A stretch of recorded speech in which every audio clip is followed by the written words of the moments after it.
Have you ever needed a supportive community in your journey to advance racial equity, stop and prevent oppression, and catalyze change in your life or your organization? Join us in our online community at intentionallyact.com. As James Baldwin wrote, "Not everything that is faced can be changed, but nothing can be changed until it's faced." Join us online to confront the challenging questions and situations in your journey to advance racial equity as we build community to offer professional, personal, and organizational development, skills, and knowledge. Hello, everyone. This is Dr. Atyia Martin. Welcome to Intentionally Act Now, a podcast that supports the All Aces mission to activate consciousness, catalyze critical thinking, and transform capabilities that advance racial equity and build resilience within ourselves and our organizations. We feature a wide variety of leading experts in diversity, equity, and inclusion, conflict management, critical race theory, personal growth, and more. Hi, this is one of your hosts, Enrico Imanalo. In this episode, Dr. Martin hosts special guest Michael Berkowitz, founding principal of the Resilient Cities Catalyst. In this conversation, Dr. Martin and Berkowitz connect the dots for our audience on what exactly emergency management is, as well as why taking racial equity into account in the course of emergency management matters for resilience. When communities are already vulnerable under everyday circumstances, emergencies impact those communities to a greater degree. If in calculating risk appropriately, racial equity is not taken into account, disaster can easily follow disaster.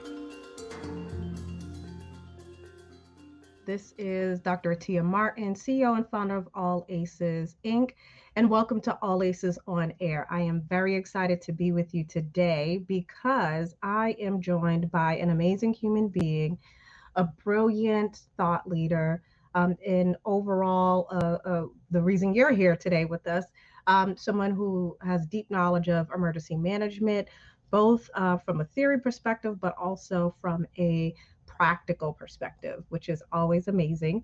And just so that you all have context on who the wonderful Michael Berkowitz is, he actually is... So is the best way to describe it is that the work that you all are doing is at the Resilient Cities Catalyst is really in partnering with communities, jurisdictions, leadership in cities across the world to be able to work through implementing major planning initiatives and turning them into real things with rooted in the principles and concepts of resilience. Is that fair to say?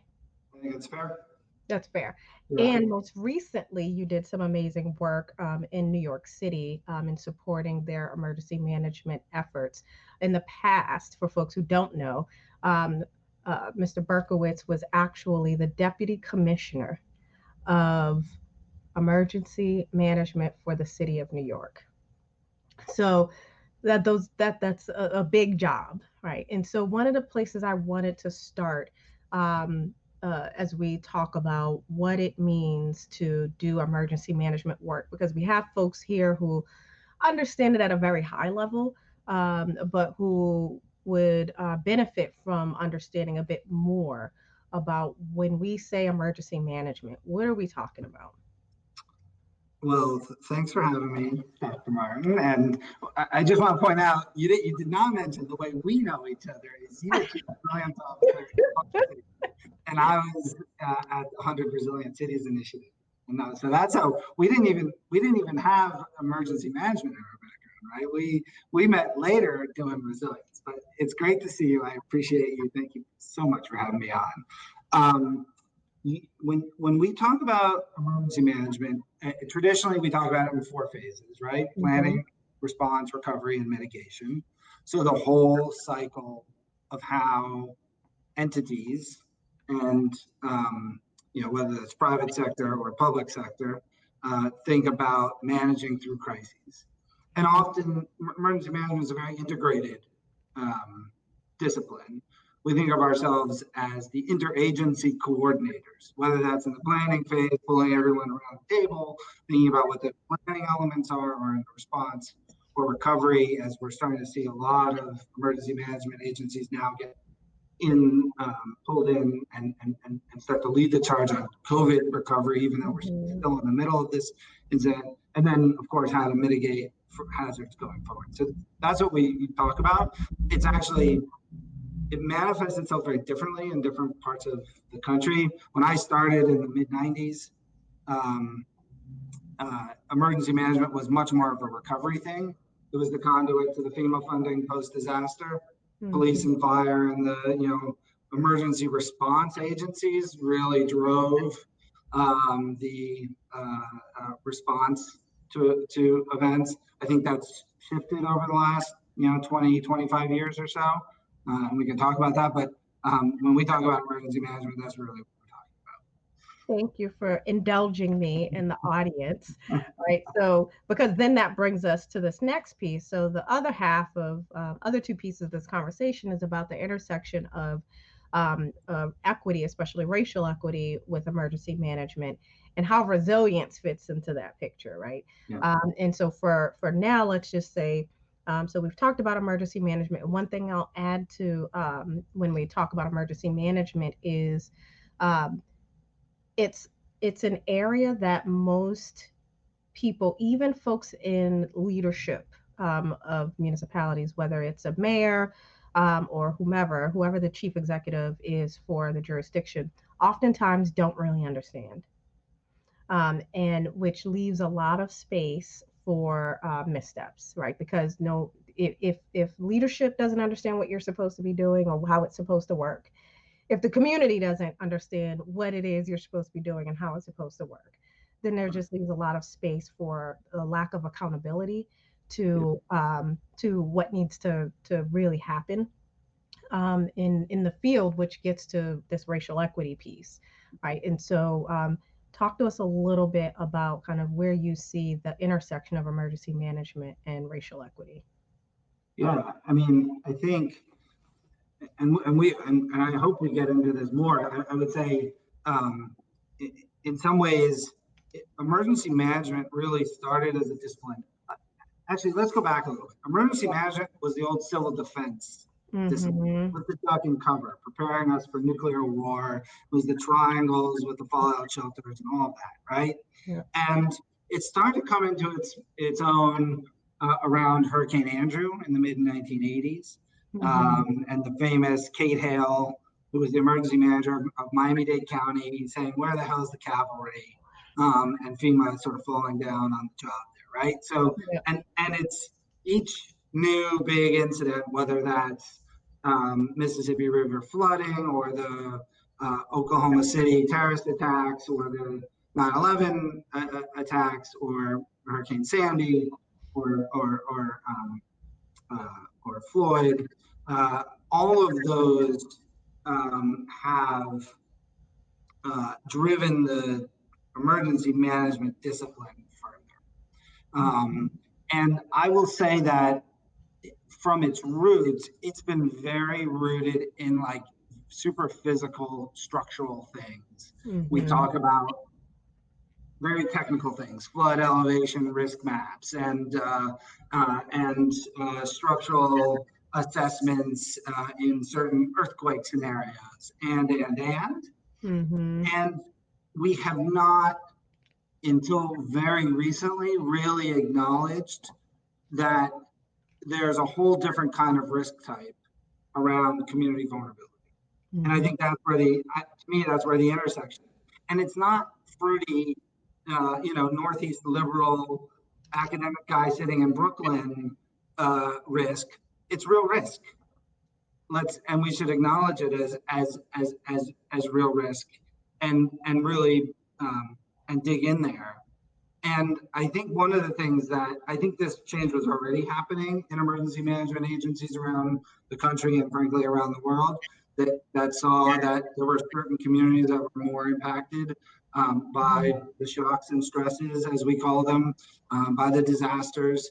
But I think, 2020 with our national discourse around racial equity and structural racism and COVID together have made that so that there's no looking away. Like, I feel like this is a moment. Now, how long this moment lasts, how long this moment for action lasts, I don't know. But I think it seems like we are here way further than we have been over the last 20, 25 years. And just to give you a couple of anecdotal data points, at Resilient Cities Catalyst, we're doing recovery frameworks and recovery strategies for municipalities and counties around the country. And we have seen emergency management ask, for the first time that I can remember, actually proactively ask the strategies to use structural racism as a key driver of what the county, city, whoever the client is, should be focusing on in COVID recovery. So that to me suggests that there's this moment, because of all these things, that we have to really to act. And again, I don't know how long that's gonna, how long that's gonna last, because there's always these moments. After Katrina, there was a hurricane moment. After 9/11, there was a terrorism moment. I don't know, it's like, and then we forget, and how long is this moment gonna last? I don't know. Yeah, and I'm glad you kind of were headed down the road that I was hoping you would head down, because you and I, you talked about this in the beginning. We know each other, and in a previous life, I was the Chief Resilience Officer for the City of Boston, the first Chief Resilience Officer. And one of the things that we did that I'm really proud of is the way that we were able to partner with 100 Resilient Cities and the community on really centering racial equity in the context of how we talked about resilience.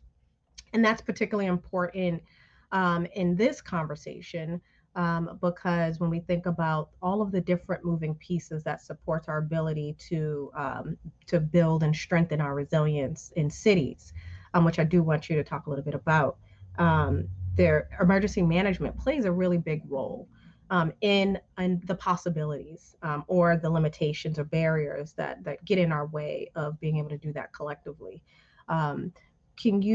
So there's a couple of things, and I want to start here, which is, when we first met, there was this conversation about what racial equity is and how it fits into resilience.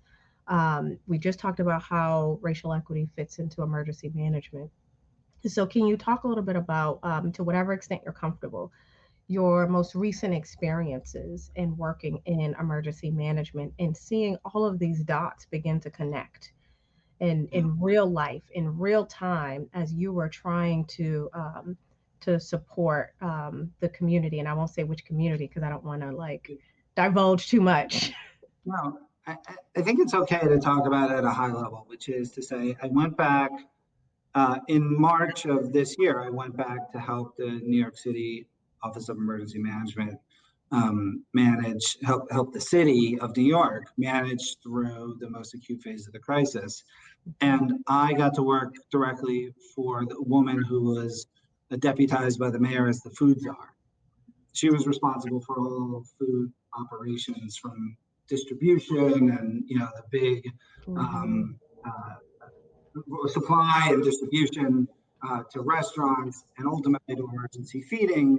And I helped with an amazing team actually design and operate an emergency food distribution program. And in New York, like everything, it got really big really quickly, and we were doing 1 million meals a day. But one of the things that's really interesting is that this pandemic, as we've all seen, elevated the stresses, the underlying stressed conditions of the neighborhoods that were already stressed, right? It was the same neighborhoods who needed food, were probably most at risk to police violence, who suffered from some of the climate stresses, like heat and the urban heat island and all of that stuff. Like, it was these same neighborhoods. And so in many ways, that's how these dots get connected. It's like, and in some ways it feels like an aha, like, of course, why did we think any other way? But it was so, it is so in black and white that it's the same communities that we know. There were 3 New York zip codes that accounted for 15% of all the food deliveries. So you had this incredible concentration of vulnerability and need. And they're the same, and those are the same neighborhoods that will be most vulnerable in any number of different kinds of crises that the city and country and state will need to respond to. So in some ways, that's how that all comes back in many ways. And I would say, just to, not because I'm on this show with you, I've said it before, I think you're pointing us to structural racism as the entry point in Boston to talk about resilience and fragility. Like, that was so perfect and brilliant. And it took us a little while to wrap our minds around, but once we got there, it was like such an aha. It is the cause of so much community fragility, which is the opposite of what we're trying to do with resilience, right? So that absolutely makes sense as the entry point. And as you know, but just to say for everyone here, Boston published this amazing resilience strategy that used structural racism as the entry point. And then, I don't know, I'd say 6 to 8 other US cities didn't necessarily use it as the single entry point, but devoted serious effort into looking at that. I'm thinking Tulsa and LA and Houston, and and now we're seeing it. You wouldn't now, in some ways, in the US, Atyia, you wouldn't publish a resilience strategy without looking at racism as one of the drivers of fragility in the city. You might not make it as front and center as you all did in Boston, but I think that was like a sort of gold standard.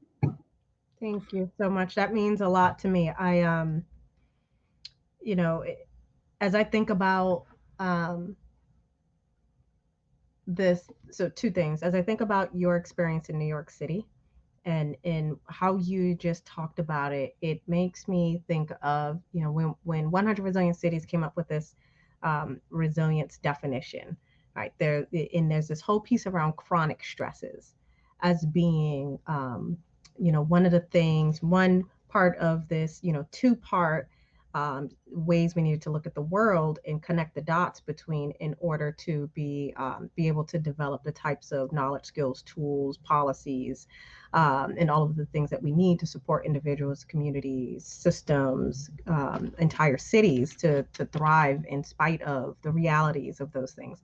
And so the chronic stresses for folks who are watching really speaks to the day-to-day struggles people are having in communities, right?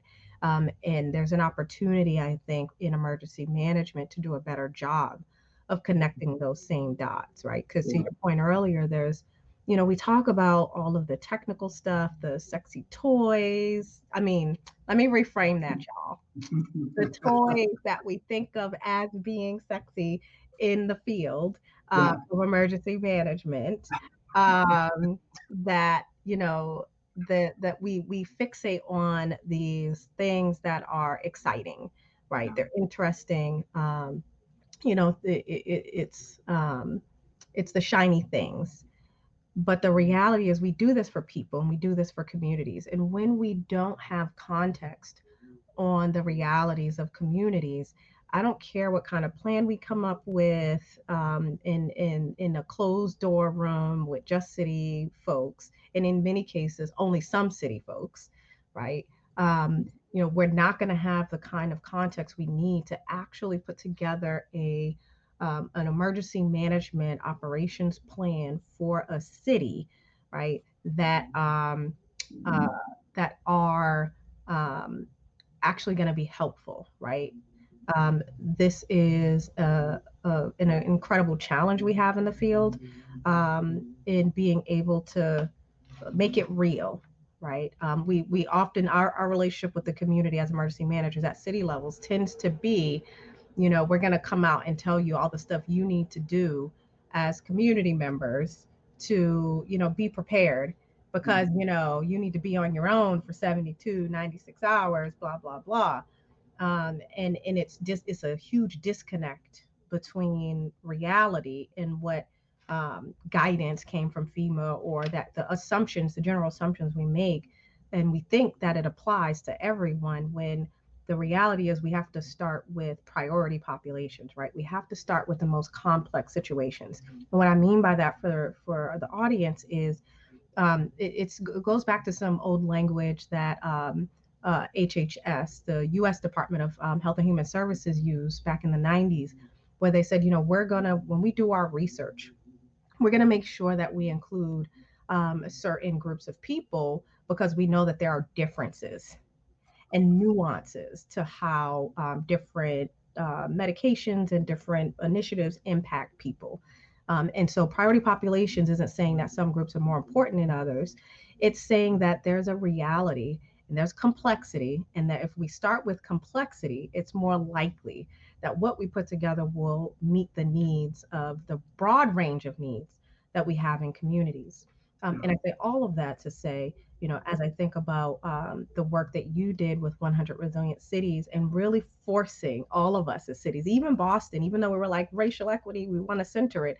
I appreciated the fact that you were trying to make sure we were connecting the dots between the priority focus and how it impacts the day-to-day lives of communities, and how it showed up during disasters, and ways that we needed to plan for the nuances. So I just want to pause there, because I saw you taking notes of what I was saying, and so I want to be quiet for a moment. Well, I mean, I have a few thoughts, and I mean, one thing just to point out is that in some ways, what's so magical about resilience is it doesn't focus on a particular hazard. Mm-hmm. It says we need to build a kind of community strength that will serve us regardless of whether the next thing is a heat wave, a pandemic, an earthquake, a hurricane, a police incident, whatever those things are. We need to build a kind of strength that's going to serve us regardless of what that happens. And that, for me, has been so magical, because, when I joined the Office of Emergency Management in, the late 90s, we thought the hurricane was going to be the next big thing. And then we had 9/11, and we had the anthrax attacks, and we had the plane crash in Queens, and we had, 2003 blackout and the financial crisis, and only in 2012 did we have Hurricane Sandy. And so partly what this resilience is about building that strength. And then what I was scribbling as you were talking is, I think one of the things that really resonates with me is how we need to have emergency management kind of connected to all of these other systems that are out there, and really in a really intentional way. So community-based organizations, to your point, how do we connect better with community-based organizations in the day-to-day? And we have, there are structures, right? There are OAD, voluntary organizations active in disaster, and emergency management has gotten much better at that. But I just think, how do you leverage that? So that's one thing.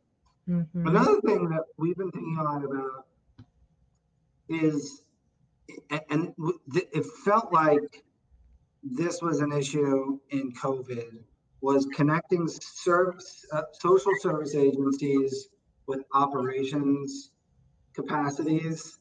And of course, this was a disaster that impacted the poor and the elderly, and COVID I'm talking about. And so you have those agencies that are largely social service agencies that are called on to do these really operational things. And how can we begin to give those kind of capacities? Mm-hmm. And then the third thing that what you were saying really resonated with me is like connecting emergency management back into the day-to-day operations of the government. Mm-hmm. I've often thought, like, when we're doing these exercises, big tabletop looking at, bioterrorism or hurricanes or, earthquakes, or, we do all these and we generate all this really interesting information about vulnerability. But I personally have never, and maybe there are emergency managers on here who will tell me wrong, but I've never seen that vulnerability information then passed to the kinds of agencies that can work on it on a data, or organizations, doesn't have to be city agencies, kind of organizations that can work on it on a day-to-day basis and start to mitigate that fragility and build resilience, right? That would be the magic thing. But it's kind of a little bit of a partition between our emergency operations here, in that level, and then like everything the city's doing on the other side, which is like the day-to-day. Yeah, and it's interesting because I saw that come to a head after the marathon bombing. So in another previous life, I was the director for public health preparedness for the Boston Public Health Commission, which is the local public health department. And that was and I was in that role during the marathon bombings. And, for 2 years, our office was involved in the response and recovery efforts, especially as we transitioned from the supporting healthcare infrastructure to have everything that they needed to deal with a mass casualty event, everything from extra blood supply to amputation kits to all types of things that are horrific to think about why they needed those things and the impact of the bombings on real people. I'm sharing this because one of the things that happened during that time is we actually saw in the city of Boston, the month or two, probably the 2 months after the marathon bombings, a significant uptick in shootings in the city of Boston. And in similar ways that we're seeing an uptick in violence during COVID-19. And the community was frustrated with the city because we had all of these resources pouring into the city of Boston. I mean, pouring in for the survivors of the bombings. Meanwhile, we are at, over 50 shootings in, just over a 1 month period in the city of Boston, in all these different communities. And they're saying, like, how can it be that there's all these resources to support those folks, but we're having community emergencies and no one is here to help us? And it was because of the relationships that we had with the community, we were able to have those kinds of conversations and be like, you're right. And let's see how we can make sure that this is multi-purpose, right? Multiple benefits in terms of how we having these resources available to the city. And a concrete example is one of our healthcare partners actually which was in one of our underestimated communities, predominantly Black community in Boston.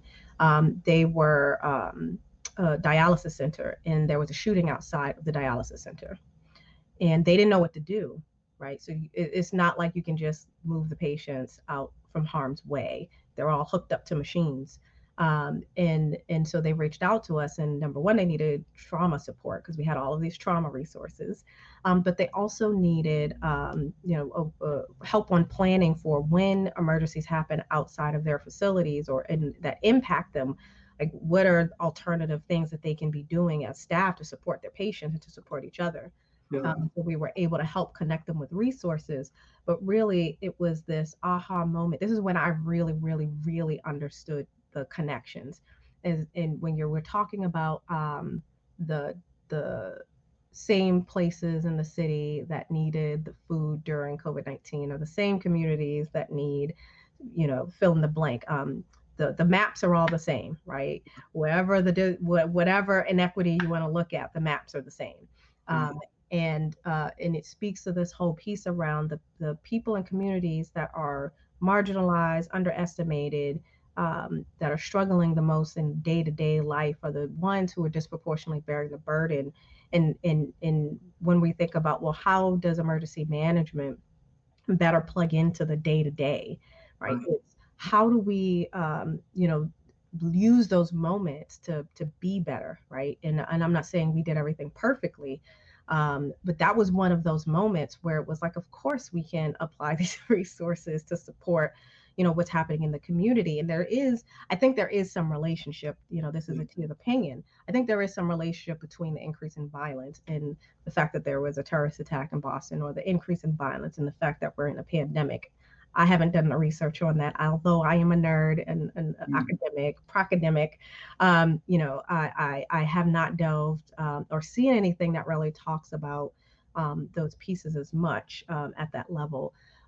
But I would like to see us in emergency management spend more time figuring out how we can support the community with the resources we have, our expertise around being conductors of the chaos, right? Yeah. We coordinate resources, information. We're making sure that that all the chaos is at least heading in the same direction, right? That we're all clear about what the outcomes we're supposed to be accomplishing, and how do we apply those to day, or how do we partner with communities and with departments, other city departments, to leverage that infrastructure, because it makes us better as emergency managers to be able to do our job better, not just through exercises, but real life stuff. Yeah. And it helps our partners understand better who we are, what we do, and why it's important to have us involved in the regular stuff and when there's an emergency. Can I ask you, the example you gave about the dialysis machine, the dialysis centers, that's when you were at public health, though, right? Not emergency management. Yeah. Do you think that you would have? Did emergency management have the same relationships with the community, or was that more of a public health core competence? It was more of a public health core competence, and mainly because we actually built out a whole community resilience program within the Office of Public Health Preparedness. And so we had, over the leading up to the marathon bombings, we had probably about 3 years, we had built out this program, been going into different neighborhoods. And so we actually used to create our situation report or situation brief, depending on, how you like to term it. But the sit rep, we used to create a sanitized version of it and send it to our community partners. Right. I mean, they were a part of everything. Right. But yeah, it was, to answer that was the long answer. The short answer is yes. And the reason I ask it is because, I mean, when I was at emergency management, I created the first big preparedness campaign in New York called Ready New York in 2001 or 2002.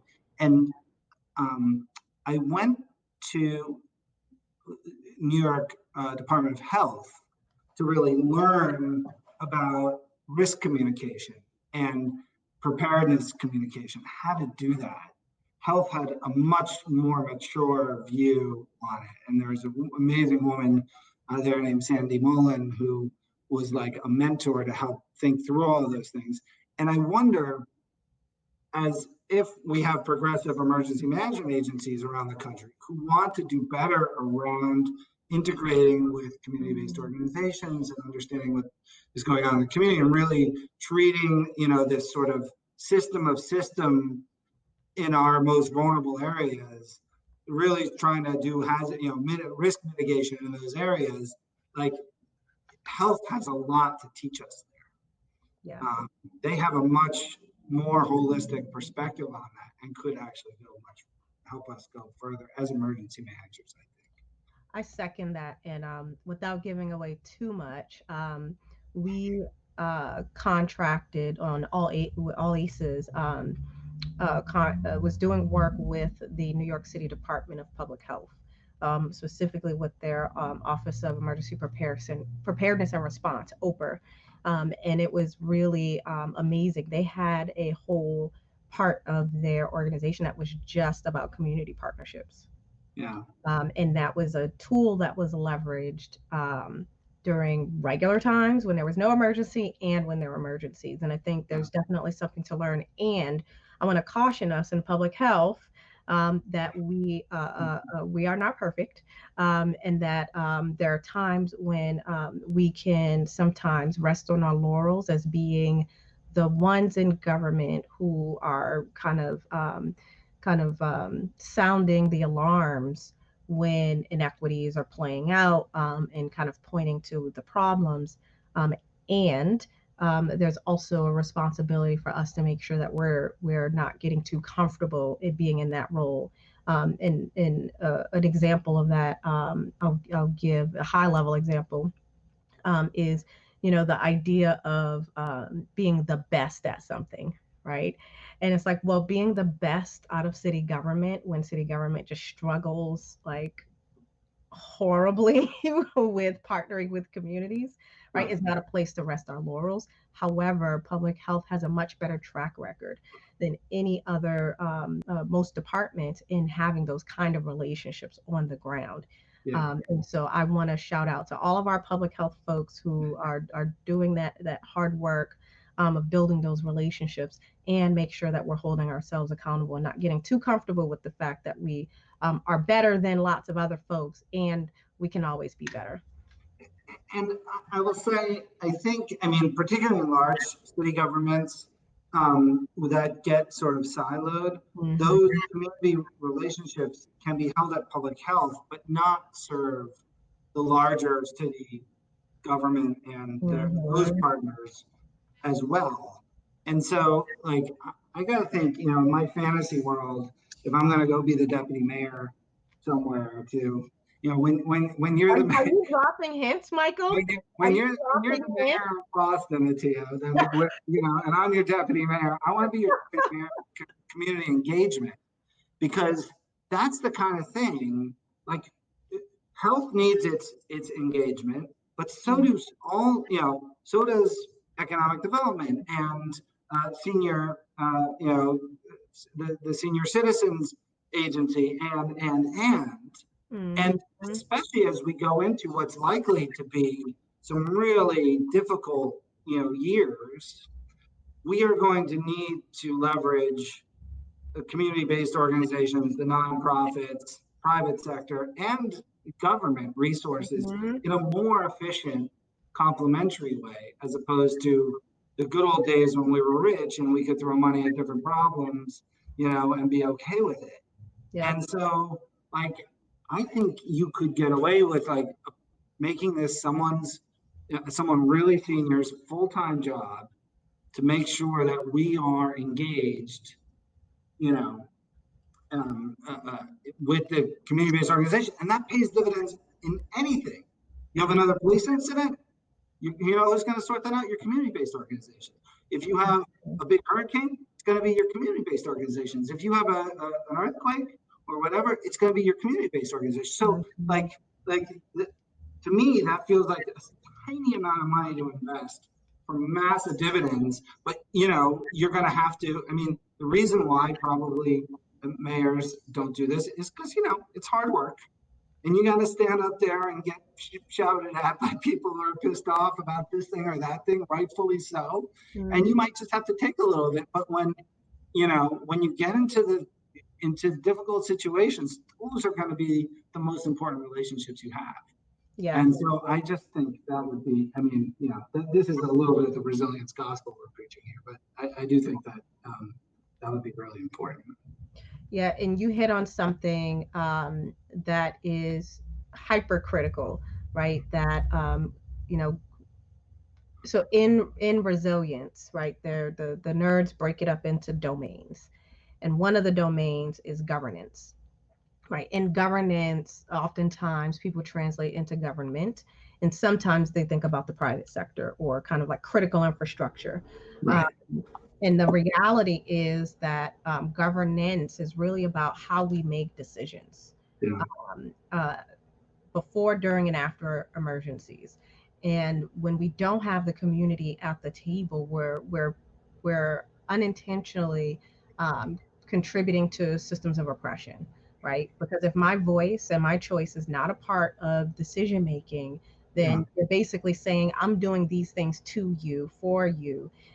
You don't get to be a part of the conversation, and it's the opposite of best practices or promising practices, right? If we want to make the best decisions, then what we would do is get that context. Yeah. Because, and to your point, it does take a lot of time. but it also takes a lot of time to justify, to do the mental gymnastics and the logical fallacies and like all the stuff that happens after we do things where we didn't have the context and we made mistakes. Yeah. And we get called out for it. Right. Yeah. So you can pay now or pay later. And it's like the whole ounce of prevention versus, is worth a pound of cure. Yeah. I would even take it further. And, I'm going to say a little something, but then I'm going to ask you about your engagement and boss. And I'm going to do this. So, but I think this process of engagement is actually an act of building resilience, regardless of where you get to. Absolutely. It's strengthening this muscle of how we, and you're absolutely right. It's not government, it's governance, that how we actually engage with one another. And what I found, I see it all the time. I saw it throughout 100 RC, and I don't have an easy solution. It's very easy to ask the community once or maybe twice. Mm-hmm. I see it now, even with clients, where it's like, let's send out a survey or let's do a town hall. Now it's a virtual town hall, but like we'll ask your opinion and everyone pops up and we take really good notes. But that's just the first step. You got to then do some design, whatever that is. It could be policy design, it could be actual structural design, whatever the thing is, and then come back and say, we heard this, we did this. Now let's get some more feedback and do another loop. And then you don't have to listen to everything every community member shouts out. you don't have to act on all those things, but you have to treat people with respect that they're being heard. And you say, yeah, you guys wanted this thing. That's not practical. We designed this other thing. Now let's talk about that. And we can go through, we can go through that. And that's where you really get, we saw it in New York with this program called Rebuild by Design, which was post Hurricane Sandy. It was like a year's worth of engagement. You said this, we did this, we designed this, what do you think? Drafts and drafts. And when the city years later tried to alter those proposals, the community was like up in arms because they were really invested. And that hopefully is the kind of structure and community strength that ultimately makes communities more resilient and less fragile. So I don't know if you've told this story on All Aces on the Air, but you did this amazing job of community engagement where you met people really where they were. The most archetypal of this is you rode the bus with people, but that's just one like kind of anecdote. Talk about doing engagement in a really hyper local way for the Boston Resilience Strategy. Oh, thank you for that. And no, I haven't talked about it that in very much detail on All Aces on Air. So thank you. I think so. One of the so I want to say something about what you said because I think you hit on something important that I want to reinforce and say that government tends to think as in traditional ways of power and leadership, right? And so I see this a lot with organizations we work with. I see it in which is like government, local, state, federal, private sector, and nonprofit world, which is I am the leader. Therefore, I have to have all the answers. Therefore, I have to, right? And you see that same attitude then permeate throughout government when it comes to partnering with the community. And so I think there's a process that we need to go to in being able to invest in communities' civic infrastructure to be able to learn about what it is that we're doing in city government, how it works, so that they can be real partners in it, and that we're not being episodic with the engagement, right? Like we bungee in and bungee out all the time. It's like resilient strategy, and we're here, we're doing the thing, and then we bungee out, right? We're working on a plan for your neighborhood. We're gonna bungee in and then we're gonna bungee out. And so it's all of these episodic things where it would be nice if there was a consistent relationship, there was consistent infrastructure. And the one of the things we did with the resilience strategy was to prioritize that engagement, and to do things like ride the bus, ride the train, go to movie screenings. We went to plays. We partnered with several organizations to do community plays that happen across the city, where we were then able to have these really amazing conversations with folks from a broad spectrum across the community, especially those who we usually don't hear from because we ask them to come to spaces as opposed to going to where they are.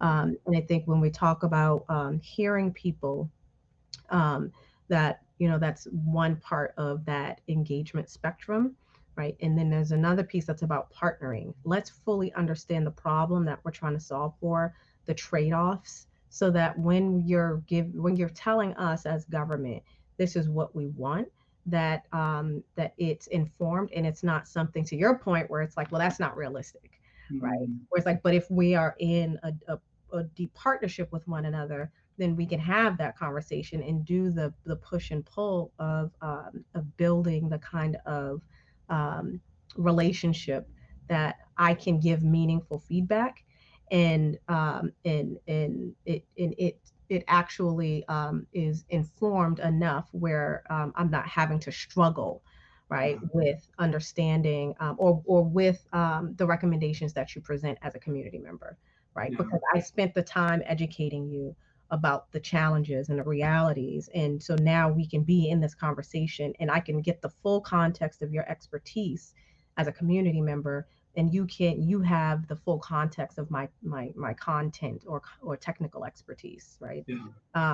And I think there's something really powerful about that that's missing in the way that we run government right now.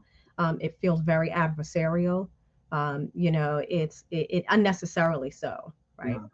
And the last thing I'll say is, it's that going back full circle, that it's like pay now or pay later. And if you pay later, it's going to cost you way more.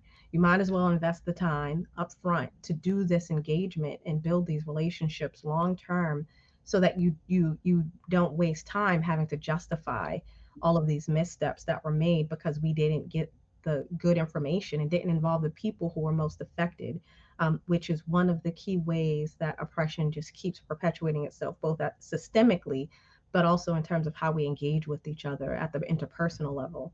So I'll stop there.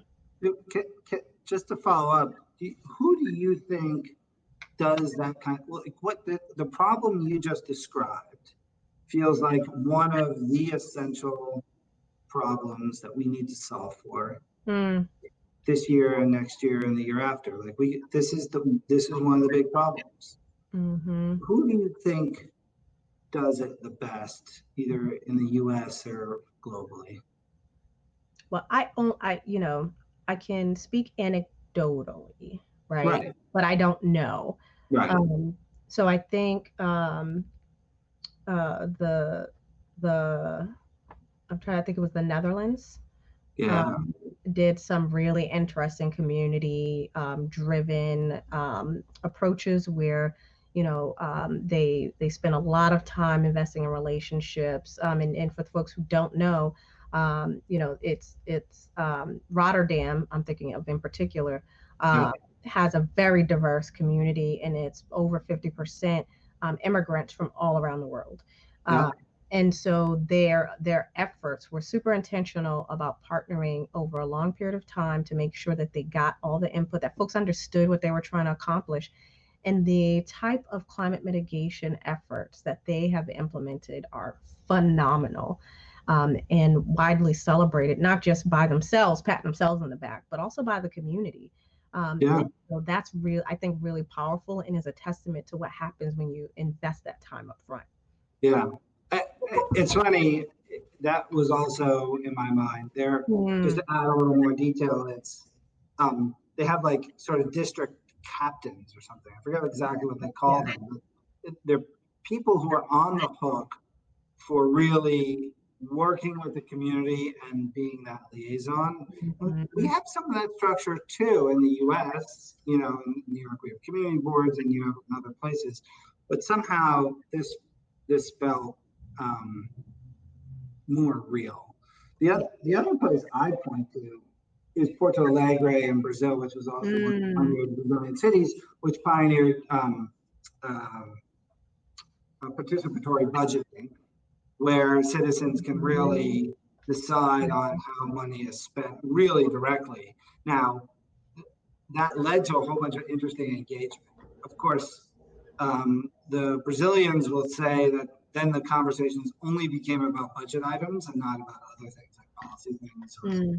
other things. And so it got to be a real brass tacks exercise as opposed to a more engaging thing. But if people out there on the call want to learn about at least two really innovative models, Rotterdam and Porto Alegre would be two interesting places to start. And I agree. I mean, this is it. This is what I've been thinking a lot about. And I think, if we're going to fix our cities, we're going to have to think about how to engage with the communities in really fundamental new ways. Mm-hmm. Yeah, I completely agree. And it's funny because, you know, when I think about something you said, I'm just looking at my notes here. You said, we that resilience really is about building the kind of strength that community partnerships and relationships can offer. And I'm having a slow processing moment where one of the things that we didn't talk about is, we talked about racial equity, right? And racial equity exists because there's a thing called racism.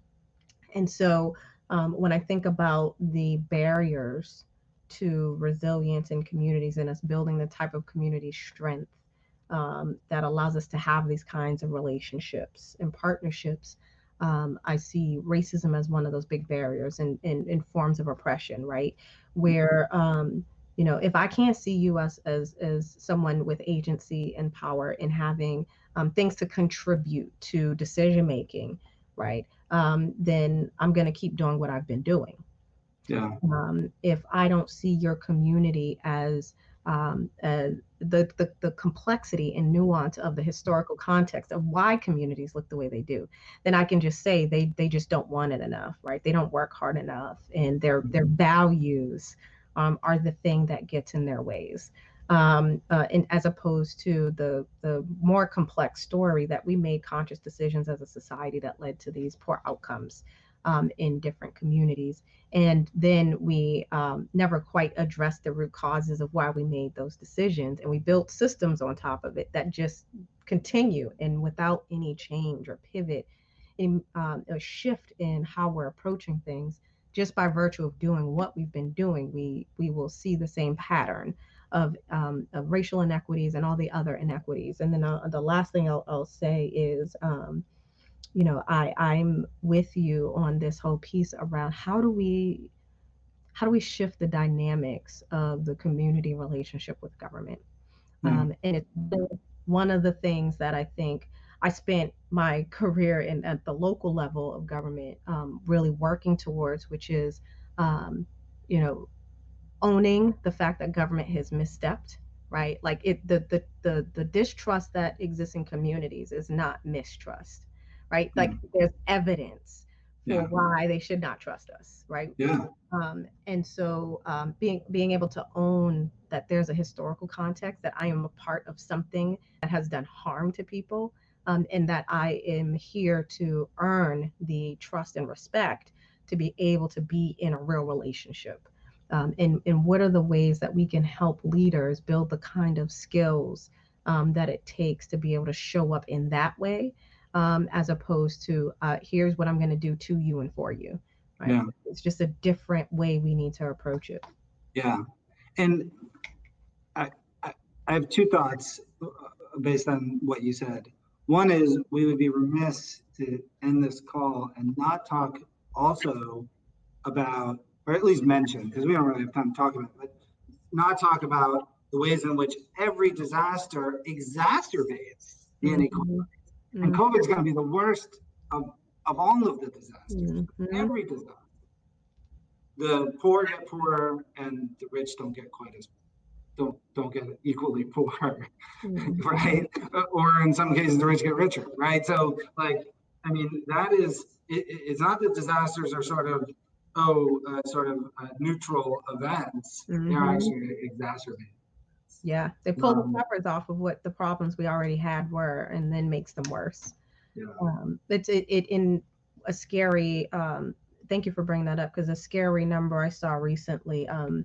So another hat that I wear in my current life is I'm part of the Black Boston COVID-19 Coalition, and we've been doing a lot of advocacy work to address the fact that, especially in Boston, that the disproportionate burden of deaths and cases have been Black people by the numbers, in the whole kind of diaspora of Black people. Um, and the one of the big things that I have learned from that process um, is how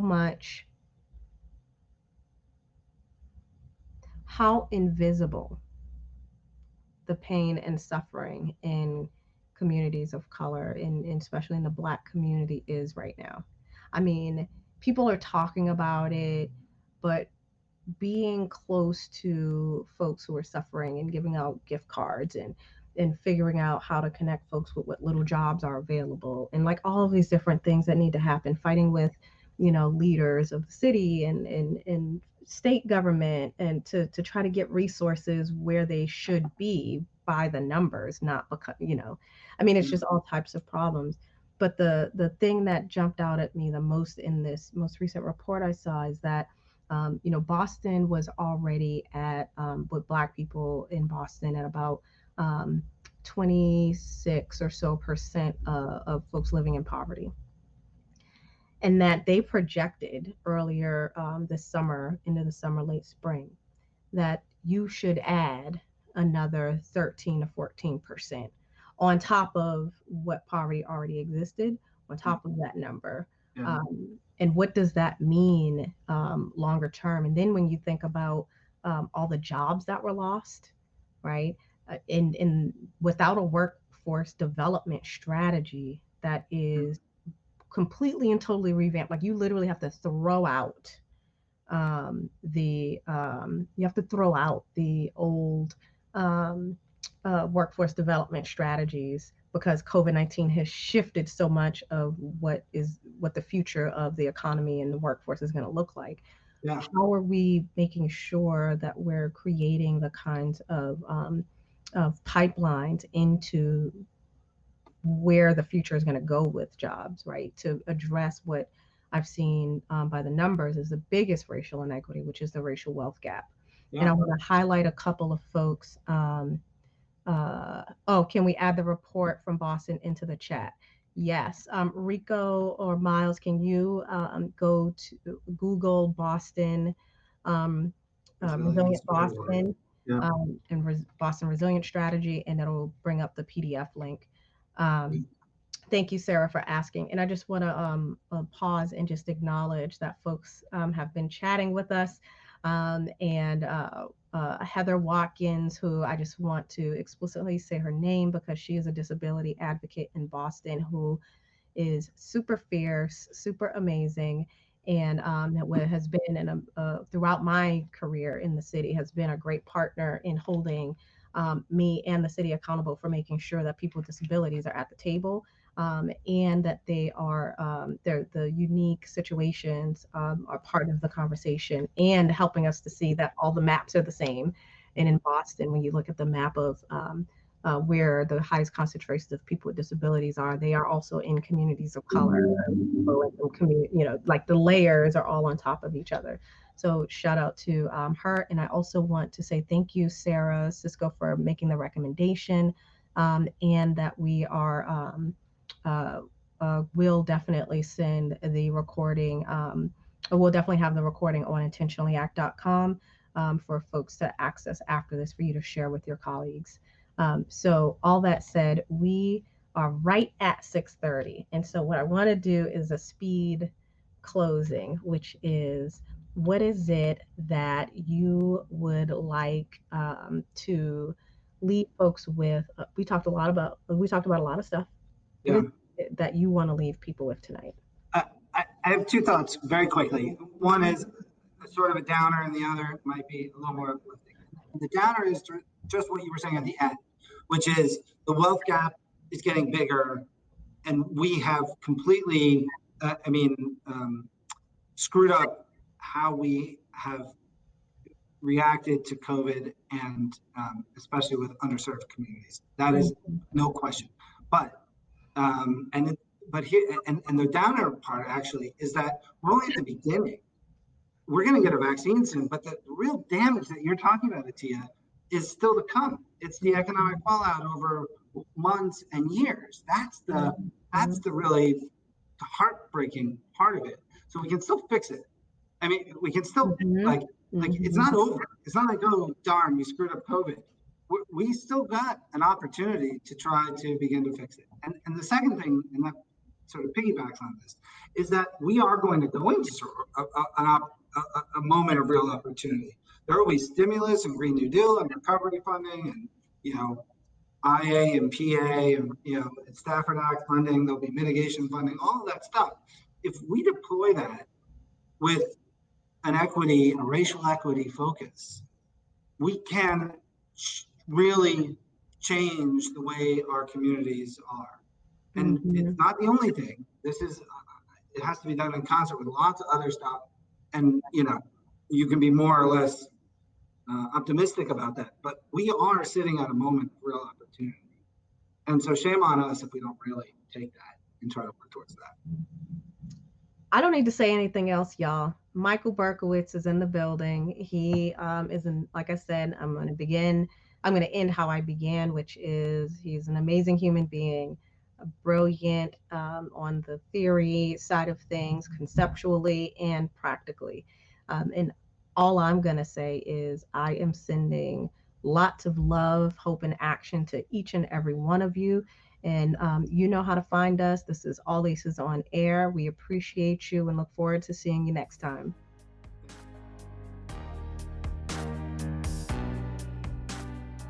You've been listening to Intentionally Act Live from our website, intentionallyact.com. You can follow us on Instagram, Facebook, Twitter, and LinkedIn. Submit your stories and questions for future episodes by emailing us at info@allacesinc.com. Until next time.